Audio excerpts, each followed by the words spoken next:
Well, it's a pleasure to have the Speaker, Kevin McCarthy, with us. Mr. Speaker, you made a little bit of news today announcing that there would be an impeachment inquiry into Joe Biden. And weirdly enough, you seem to be attacked from all sides on this. I think it's 100% in order. And tell us what you're thinking.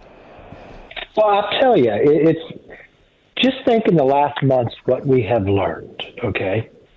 If you take these very serious, incredible allegations into President Biden's conduct, okay, it really paints a picture of a culture of corruption, all right?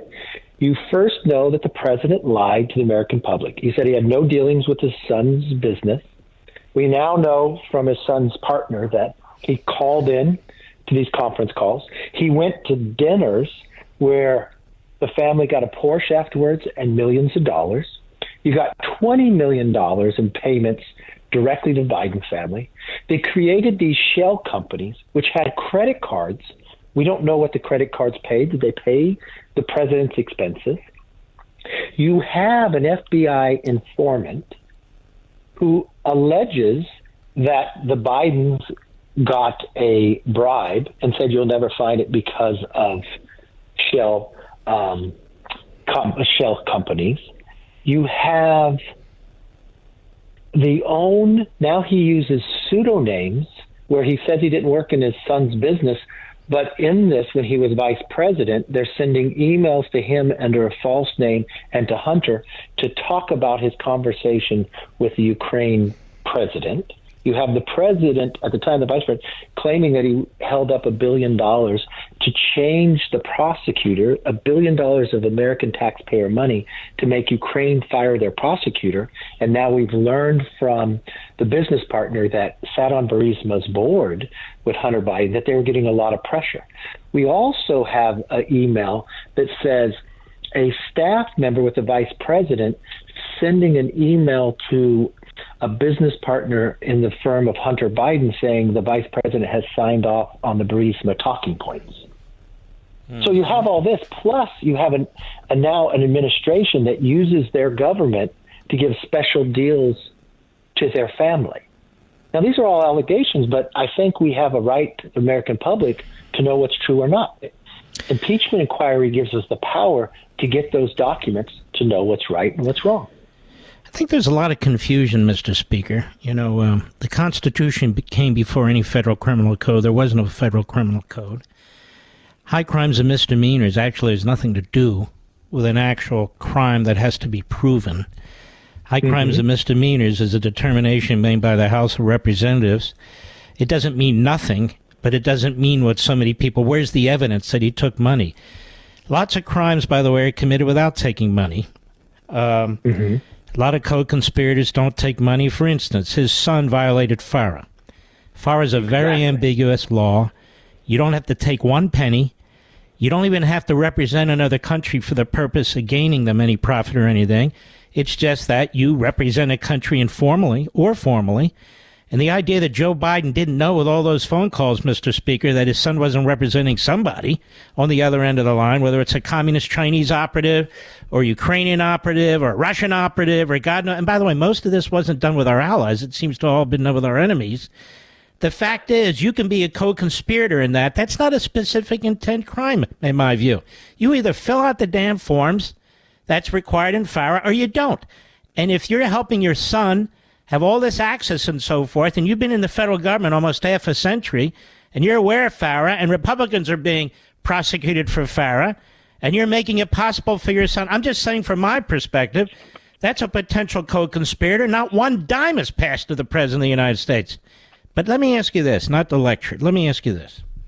Would this inquiry include, as you kind of touched on, the role of the Department of Justice, the Attorney General of the United States, their subordinates in really covering this up, preventing the appointment of a special counsel, and using this deal with Hunter Biden to try and protect his father?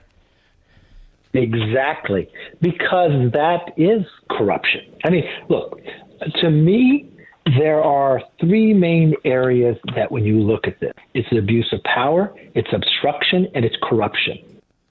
Tell me this. How can a federal government investigating Hunter Biden allow the statute of limitations to run out? You've got the IRS coming in telling us they would never allow that. These are the most egregious things that he had done, but they just let it run out knowingly. Would any other family get that provision? Mm-hmm. Think about. Isn't it amazing would that you? No, Yeah. absolutely not. And isn't it amazing, Mr. Speaker, that in every instance, decisions were made to protect Hunter Biden and his father? Every single one was made. It took a judge to uncover that. It took IRS whistleblowers. It's taken some FBI whistleblowers. It's just an amazing thing. And there's no special counsel. Everybody in the world knows there's corruption through and through here, except the Washington, D.C. media, the Democrat Party, and a few of your Republicans like Ken Buck. Other than that, the whole world sees it. Exactly. Look, who gets to go to dinner with their son and they get a new Porsche, or an oligarch's wife sends you $3.5 million? If you, and remember what the business partner said Hunter Biden was selling, the brand. Mm-hmm. The brand. So if you knowingly help sell the brand and 9 of your family members get paid that don't have anything to do with it, would that not be corruption in some way? You knowingly are helping selling the brand as your position in office. Remember, when he was vice president, the shell company families got 16 of the 17 payments. Mm-hmm. And now one of the kids mentioned it to granddad, to their father. Now one. Well, he never talked about it. Remember, so these emails, I don't know what's going on. 5,400 emails using some pseudo name. You've got Hunter Biden that's being CC'd along with the Vice President Joe Biden by his staff. Here's the schedule tomorrow, and this is the conversation you're going to have with Ukraine president. Why is he signing off on talking points? Why are they giving the Vice President talking points? And if you think your son did nothing wrong, why would you care if he spoke to you? Exactly. He can speak to you about everything. Dad, I had to deal with this guy, this guy in China. He's part of the Chinese communist regime. Okay, son, good job. I mean, if there's nothing wrong with what Hunter Biden did, why wouldn't he talk to his father? Exactly. And why would he go on these 12 trips on the government plane with the vice president? Is that selling the brand? Why wouldn't he just want to give us these documents to clear everything up? Time is on his side, because as he got to use government and wait 5 years, his tax provisions go away. Mm-hmm. He tries to get some sweetheart deal. And remember, one thing you'll learn, Mark, is we wouldn't know any of this had we not won the majority. We never knew about the shell companies. We never knew about the 1023 with the FBI informant. We would never know the IRS agents coming forward saying he's being treated differently. And then from the very beginning, we said you needed a special counsel. The attorney general said no. Weiss could do anything he wants. Well, we found out later, no, when he tried to prosecute, he couldn't. When he wanted to be special prosecutor, he couldn't. Then after he made that sweetheart deal that the judge threw out, they rewarded him and put him as special prosecutor. That is to deny us for knowing any information? I mean, the American public deserve and have a right to know these answers. So all we're saying is make Congress strong enough that can get these documents that tells what's true and what's not. When Nancy Pelosi triggered an investigation, impeachment inquiry, the first one against Donald Trump, at that point, did she take a vote of the House of Representatives? She did not. And we think of everything that Nancy Pelosi did to change the rules of the House. All I'm doing is following Nancy Pelosi. Right. Joe Biden said that was the right way to do it. Every Democrat defended it from Raskin on in. So why would they be opposed now? And the second impeachment of Donald Trump, was there even a hearing? Was there even an inquiry? No. They went straight to a vote. So now they're very meticulous on what they demand, aren't they? You're just using their precedent. In fact, you're being nicer to them than they are, because you're not going to a straight vote. You're at least having an inquiry, and most of it's going to be open and notorious, as we say. Yeah, there's nothing. The only reason we moved, it's a natural step. The only people who have continued their story to be exactly the same is the IRS whistleblowers. The president's story. Now, what happens with all the president's staff? Were they being advised to tell us, America, the wrong stories? And think about this. Remember how far they'll go. Then, before he became Secretary of State, he went and got 51 people, 4 former CIA directors, all in the Intel Committee, to tell the American public that this laptop is a lie. And you know what they did? They used the mainstream media to agree with it and shut it down. Well, now we find out that is true. And if you read through some of the things that are said in that laptop, paying the big guy, complaining Hunter Biden about having to share his money with the big guy.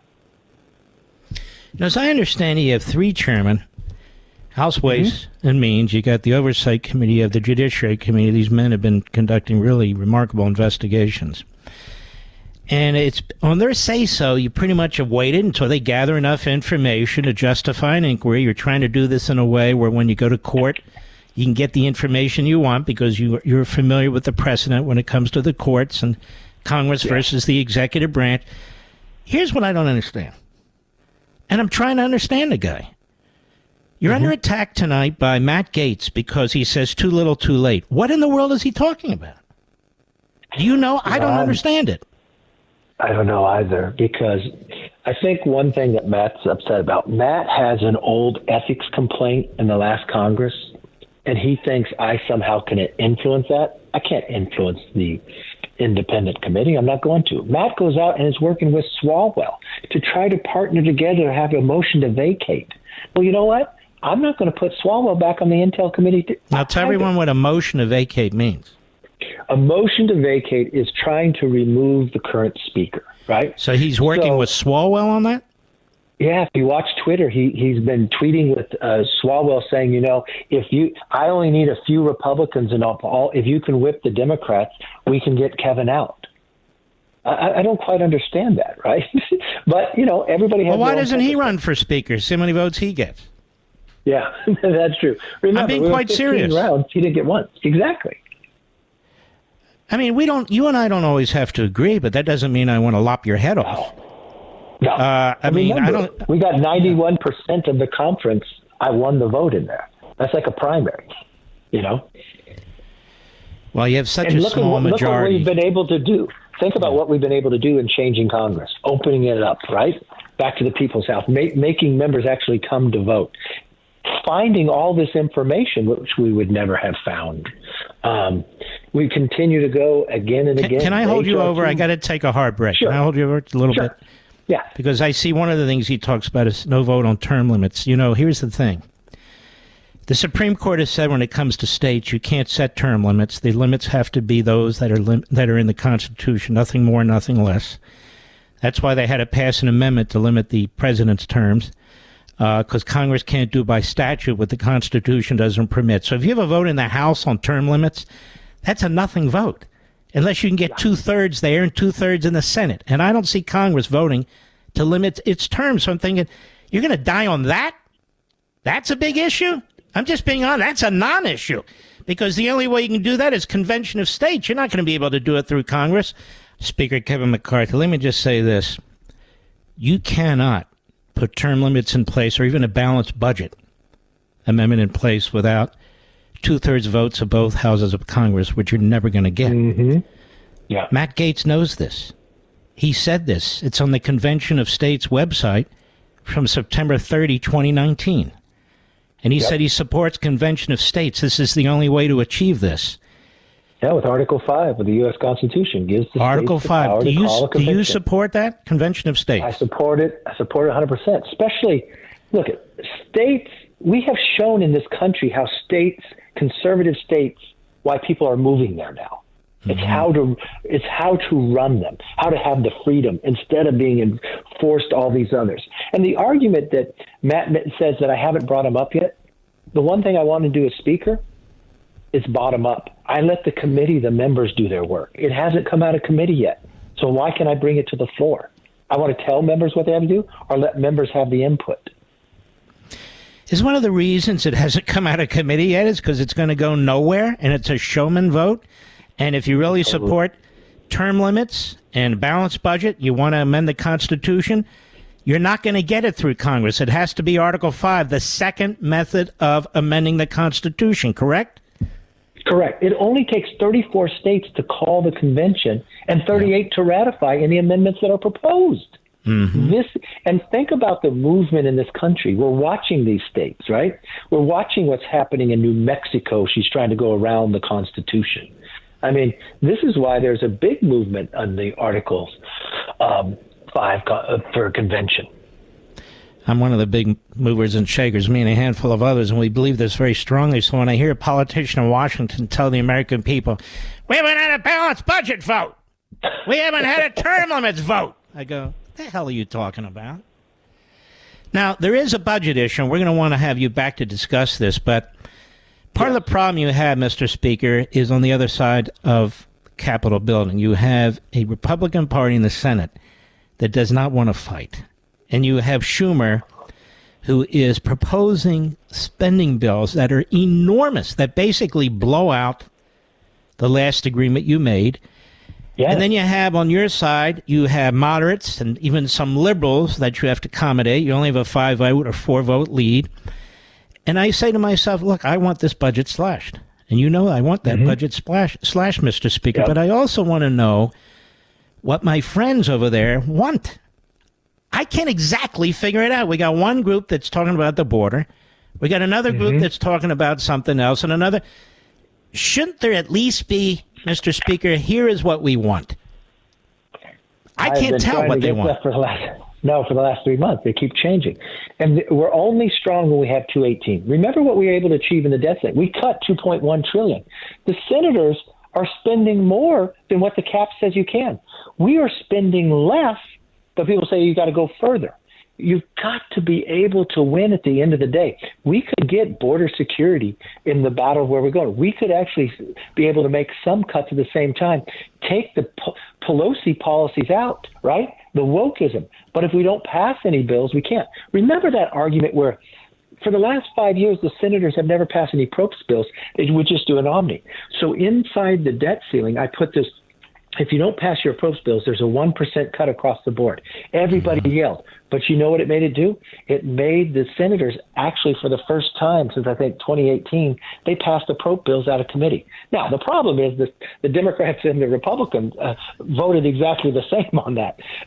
But we now at least see what it is. And now us on the House side, we're hurting ourselves by not passing more of these bills.